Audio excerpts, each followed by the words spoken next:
Donald Trump's presidency, from 2017 to 2021, was marked by a shift in U.S. foreign policy, emphasizing America first and prioritizing domestic interests over global engagement.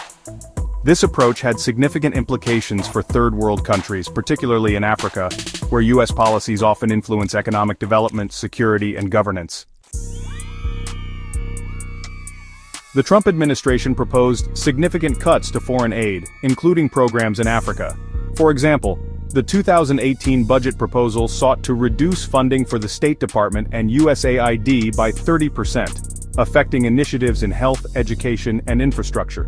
Countries reliant on U.S. aid, such as those dependent on PEPFAR, or the President's Malaria Initiative, faced potential setbacks in combating diseases and improving public health.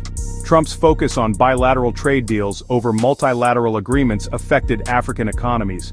The African Growth and Opportunity Act, or AGOA, which allows African countries to export goods duty-free to the U.S., was not expanded or significantly updated during his tenure. Limited trade engagement hindered economic growth in African nations, particularly those relying on exports to the U.S. The Trump administration maintained a strong military presence in Africa, particularly in regions like the Sahel and the Horn of Africa, to combat terrorism and extremist groups such as Boko Haram and Al-Shabaab. While this helped stabilize some regions, it also led to concerns about over-militarization and its long-term consequences for peace and development. In 2020, Trump announced plans to withdraw U.S. troops from Somalia, redirecting resources to other priorities. This decision raised concerns about the potential resurgence of Al-Shabaab and the destabilization of the region. Trump's travel bans, which initially targeted several Muslim-majority countries, were perceived as hostile toward Africa due to the inclusion of nations like Sudan, Libya, and Somalia. The bans strained diplomatic relations and limited opportunities for African students, professionals, and refugees seeking to travel to the U.S. The administration reduced the number of refugees admitted to the U.S., including those from conflict-ridden African countries. This left many African refugees in precarious situations with limited access to resettlement opportunities. Trump's decision to withdraw the U.S. from the Paris Climate Agreement had global repercussions, including for Africa, which is highly vulnerable to climate change. Reduced U.S. funding for climate adaptation and mitigation programs in Africa exacerbated challenges such as droughts, desertification, and food insecurity. Unlike previous administrations, Trump made only one official visit to Africa, Egypt in 2019, and did not prioritize diplomatic engagement with African leaders. This lack of engagement was perceived as a decline in U.S. interest in Africa, creating opportunities for other global powers like China and Russia to expand their influence. Increased U.S. military support helped Nigeria combat Boko Haram, but also raised concerns about human rights abuses by Nigerian forces. Limited trade engagement under AGOA restricted Nigeria's ability to diversify its economy. Trump's criticism of South Africa's land reform policies and threats to impose tariffs on its exports created economic uncertainty. The administration's stance on Israel and Palestine also strained relations with South Africa, which has historically supported Palestine. The United States' reduced engagement under Trump accelerated Africa's pivot toward other global powers, particularly China and Russia. China's Belt and Road Initiative and Russia's military partnerships have deepened their influence on the continent. This shift has created a multipolar world where African nations have more options, but also face the risk of becoming pawns in great power competition. The United States' declining presence in Africa has weakened its ability to shape regional policies and advocate for democratic values.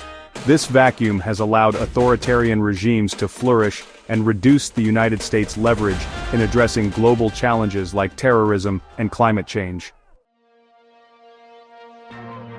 Trump's indifference to democratic backsliding in Africa, such as in Tanzania and Uganda, emboldened authoritarian leaders and weakened pro-democracy movements. This has led to increased repression, restricted civil liberties, and a decline in political stability across the continent. The United States' inconsistent support for democracy and human rights under Trump damaged its reputation as a global champion of freedom. Many Africans now view the United States as an unreliable partner, undermining its ability to promote democratic values in the future. Trump's disengagement from Africa created an opportunity for China to expand its influence through initiatives like the Belt and Road Initiative. China invested heavily in infrastructure projects such as railways, ports, and energy facilities across the continent. While these investments provided much-needed infrastructure, they also raised concerns about debt sustainability and the erosion of African sovereignty. Russia capitalized on the United States' reduced presence by strengthening military and economic ties with African nations. For example, Russia signed defense agreements with countries like the Central African Republic and Sudan. This shift allowed Russia to gain access to natural resources and expand its geopolitical footprint in Africa. The Trump administration was less vocal about promoting democracy and human rights in Africa compared to previous administrations. This emboldened authoritarian regimes and weakened civil society organizations that relied on United States support for advocacy and reform. Trump's praise for certain African leaders such as Egypt's Abdel Fattah el-Sisi, despite their poor human rights records, sent mixed signals about United States priorities. This undermined the credibility of United States advocacy for democratic governance and human rights. The President's Emergency Plan for AIDS Relief, often known as PEPFAR, which was initiated under George W. Bush, continued to provide critical support for HIV and AIDS treatment and prevention in Africa during Trump's presidency. Millions of lives were saved, but, proposed budget cuts threatened the sustainability of these programs. The Trump administration's focus on domestic issues led to reduced funding for global health initiatives, including those addressing pandemics and infectious diseases. This left African countries more vulnerable to health crises, as seen during the COVID-19 pandemic, when the U.S. initially withdrew from global cooperation efforts. The United States should adopt a balanced approach that combines security cooperation with support for economic development, governance, and human rights. Building stronger partnerships with African nations based on mutual respect and shared goals can help restore U.S. influence and counter the growing presence of other global powers. Prioritizing initiatives that promote sustainable development, such as renewable energy, education, and healthcare, can address the root causes of instability and poverty in Africa. The U.S. should recommit to global climate agreements and support African countries in adapting to and mitigating the effects of climate change. Trump's America First policy had significant, often negative consequences for Africa and other third-world countries. The reduction in aid, trade, and diplomatic engagement created opportunities for other global powers to expand their influence.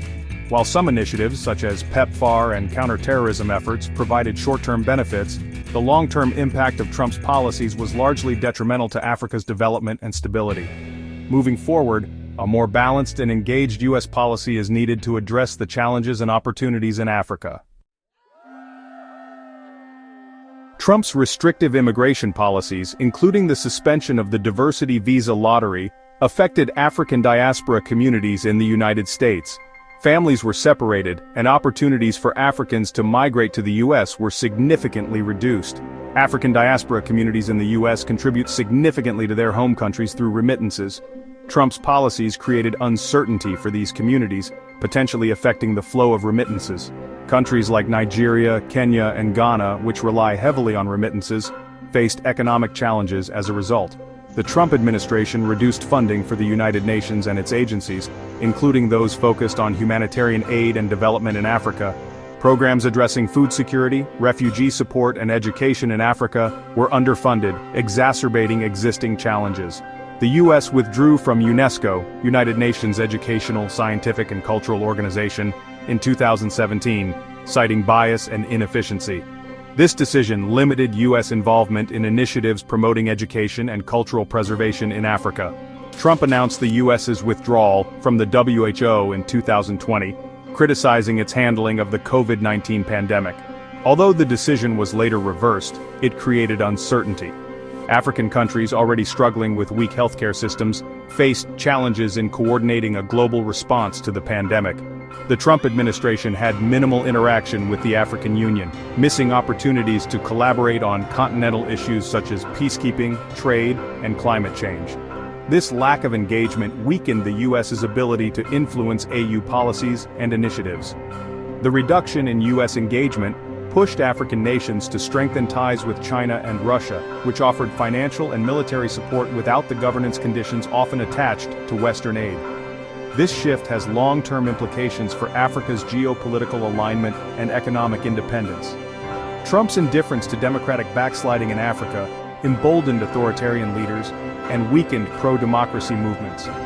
Countries like Uganda, Tanzania, and Zimbabwe saw increased repression and reduced space for political dissent. With reduced U.S. aid and investment, many African countries turned to China for loans, leading to concerns about debt traps and loss of sovereignty. Projects funded by Chinese loans often prioritize China's strategic interests over local needs, raising questions about sustainability and equity. The Obama administration prioritized Africa through initiatives like Power Africa, Young African Leaders Initiative, YALI, and increased PEPFAR funding. Trump's policies represented a significant departure from this approach, focusing more on security and less on development. The Biden administration has sought to rebuild U.S.-Africa relations by rejoining the Paris Agreement, increasing COVID-19 vaccine donations, and pledging support for democratic governance. This shift highlights the reversibility of Trump's policies and the potential for renewed U.S. leadership in Africa. Expand and modernize trade agreements like AGOA to promote mutually beneficial economic partnerships. Encourage U.S. private sector investment in Africa, particularly in sectors like renewable energy technology and agriculture. Reaffirm U.S. support for democratic institutions, civil society, and free and fair elections. Condition aid and investment on transparency, accountability, and respect for human rights. Collaborate with African nations on global issues such as climate change, pandemics, and terrorism. Increase funding for global health initiatives and support African-led solutions to continental challenges. Restore and expand cultural and educational exchange programs to foster mutual understanding and innovation. Support African students and professionals through scholarships, visas, and career opportunities in the U.S. Donald Trump's policies had a profound and often negative impact on Africa and other third-world countries. While some initiatives provided short-term benefits, the overall reduction in aid, trade, and diplomatic engagement undermined long-term development and stability. The legacy of these policies includes shifting alliances, weakened democratic norms, and increased economic dependence on other global powers. Moving forward, a more balanced and engaged U.S. policy is needed to address the challenges and opportunities in Africa. By prioritizing sustainable development, good governance, and global cooperation, the U.S. can rebuild trust and strengthen its partnership with African nations. The Biden administration's efforts to re-engage with Africa are a step in the right direction, but much work remains to be done to repair the damage caused by the Trump era. Share your thoughts on the impact of U.S. policies on Africa in the comments section. Suggest topics for future videos on global politics and development. Subscribe to Maranatha Global TV for more in-depth analyses of international issues. Don't forget to share this video and visit our website for more information.